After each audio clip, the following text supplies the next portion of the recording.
Alright, so it's a good time to do some updates because I have some updates. So thank you for your interest in Turquoise Sky Custom Spirits.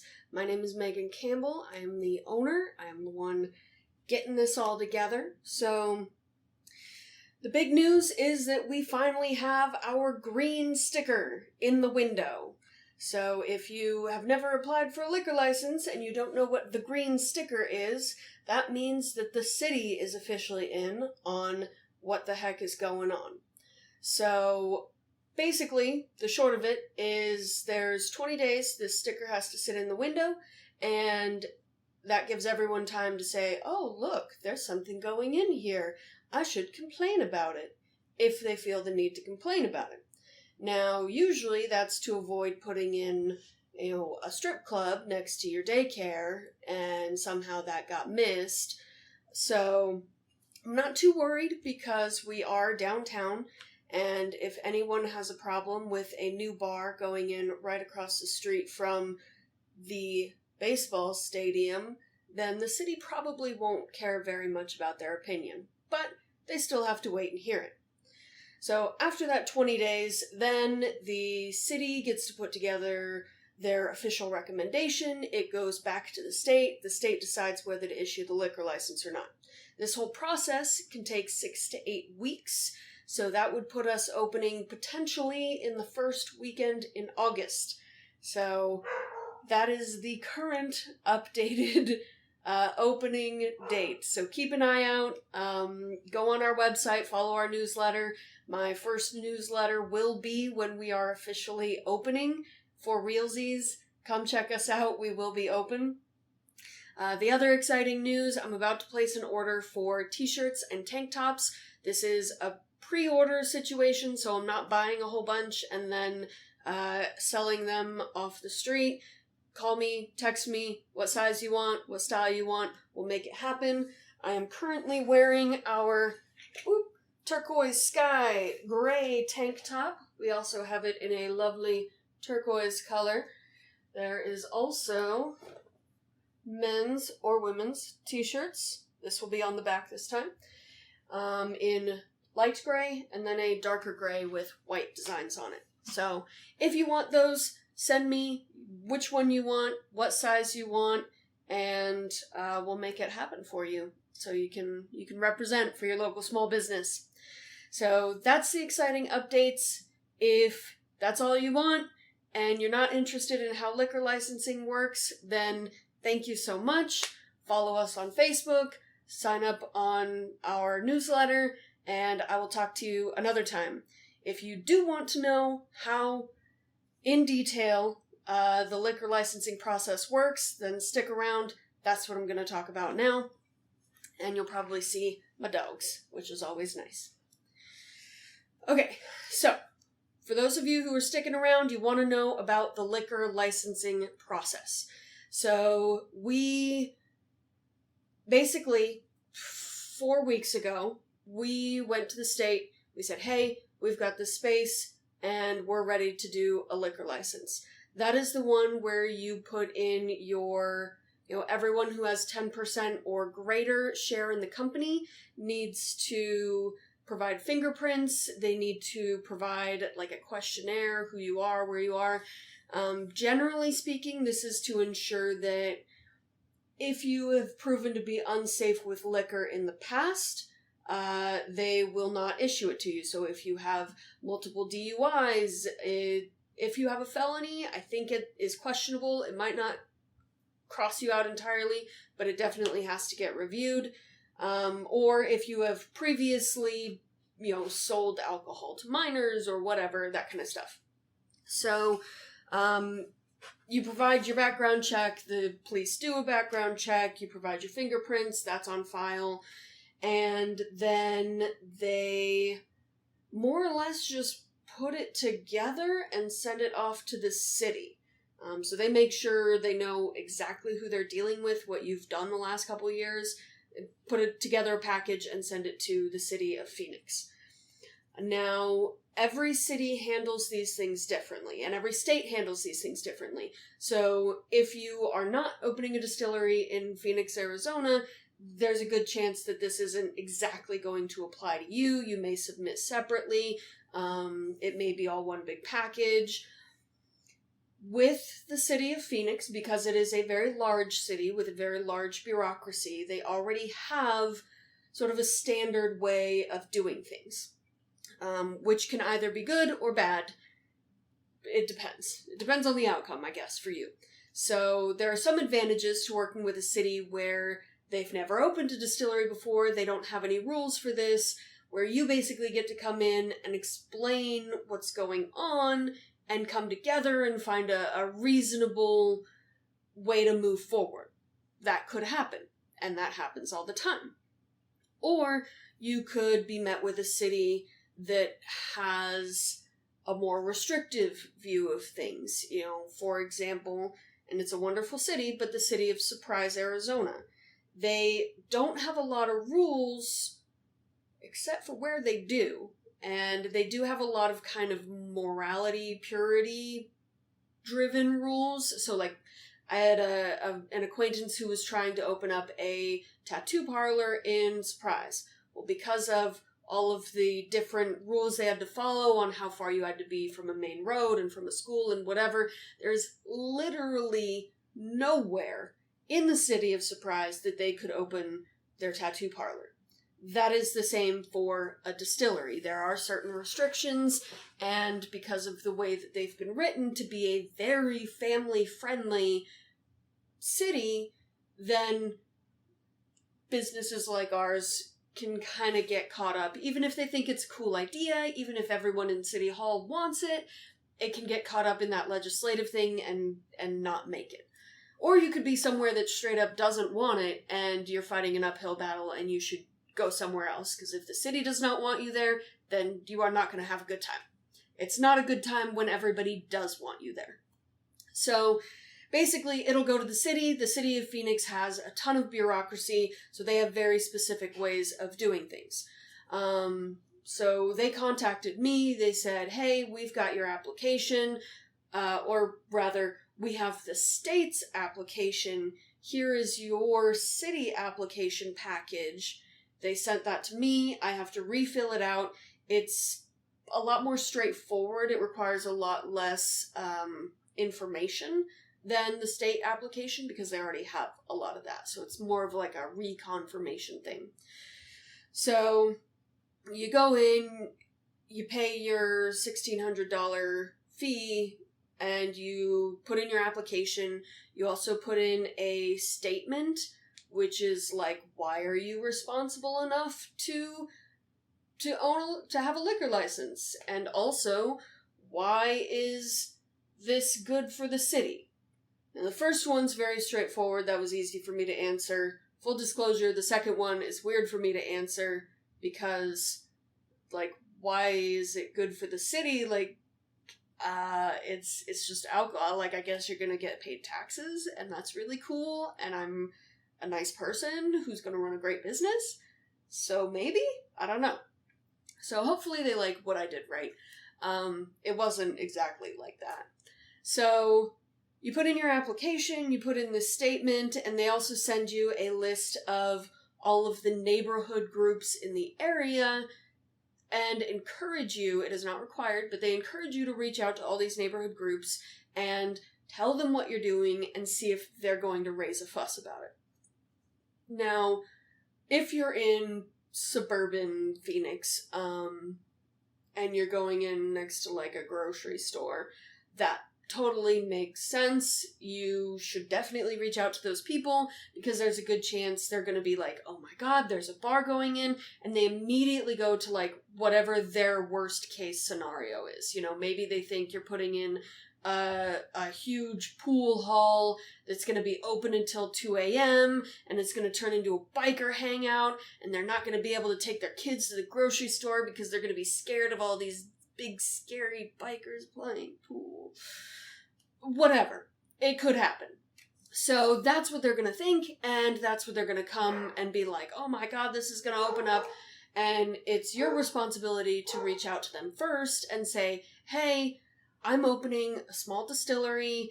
It's got 16 seats in it. It's mostly bottle sales. We close at 9 or 10 every night. There's no loud music. Like, calm them and make them feel like, no, this is a place for you guys. Like, I'm putting it here because I want my community who is here to come and be part of it. So that's a really good idea. And I'm going to reach out to all the neighborhood groups that they gave me. I don't expect any of them to have any issue. Like I said, it's downtown Phoenix, you know? Hey, I'm opening a bar in downtown Phoenix. Do you have a problem with that? Is probably silly. But I'm going to do it anyway because that's good marketing. Because that's a leader in their community, obviously. Whoever listed themselves as this person is a leader in their community. And I want them to know that there's a new bar opening right down the street from them, within a mile. So that's just good manners and good marketing. So I'll be doing that. You should definitely do that. The city recommends you do that for a reason. And that way you don't have anyone show up unexpectedly at this hearing that we get to and go, oh my god, my children, my toddlers are going to become alcoholics because of you. So, they send you that, you pay your fee, you give them the application, it's all notarized right there, which is really nice. Really, really nice. Notarizing stuff gets so old, basically as soon as you have to do it. And then everyone gets to get their fingers in the pie. So that's going to be sent around to the fire department. They're going to determine how many people can be in the building and whether it's safe, you know, what amount of alcohol is safe to store there, what amount of alcohol is safe to produce there, if it's even safe to produce alcohol there at all, because there are certain spaces where they're going to walk in and they're going to go, you know, oh my god, you are actively distilling in this thing? No, the whole place is going to catch on fire. That's a terrible idea. It's not going to happen. So, full disclosure, that's who I'm worried about. If you know anyone in the fire department, have them tell their people, be like, hey, by the way, Megan's great and super safe, and you should approve this, and let her have alcohol in there. But, so, they can come in, they get their fingers in the pie, and they go, okay, this is safe, you can have this much, you can do this. And there's also use permits. So, if you are doing outdoor dining, live music, if you have a drive-through, whatever, like anything kind of that would impact the community that's very visual, like, hey, this is outside of your space, people are going to see it, people are going to walk by it, that would require a use permit. Now, luckily, right now, we're not starting with any outdoor drinking, so we don't have to deal with any of that. It was a solid no on all of it. We should be able to skip right through that and deal with it later when we do build a patio. There's the certificate of occupancy, which every building has to have. That is literally just a certificate saying, hey, this has all of the mandatory safety features that we require as a city, and you can open a business in here. So, not worried about that at all, because if we don't pass our certificate of occupancy, that's not our problem. That's the problem of the guys who built it. We pay to have an occupiable building. And then the health department. That's a weird one in the state of Arizona. There are some states that have sort of worked together to create a licensing process for their distilleries that makes sense. In the state of Arizona, we have not done that yet. So technically your back area is a bottling facility, and it requires your hand washing sinks, your 3-compartment sinks, and a couple other things. And then your front area is a tasting room, so it also requires your hand washing sinks and your 3-compartment sinks. Now the double 3-compartment thing is the only thing I'm salty about. You should have a lot of hand washing sinks around. That's okay. I'm down with that. Yeah, so that covers it.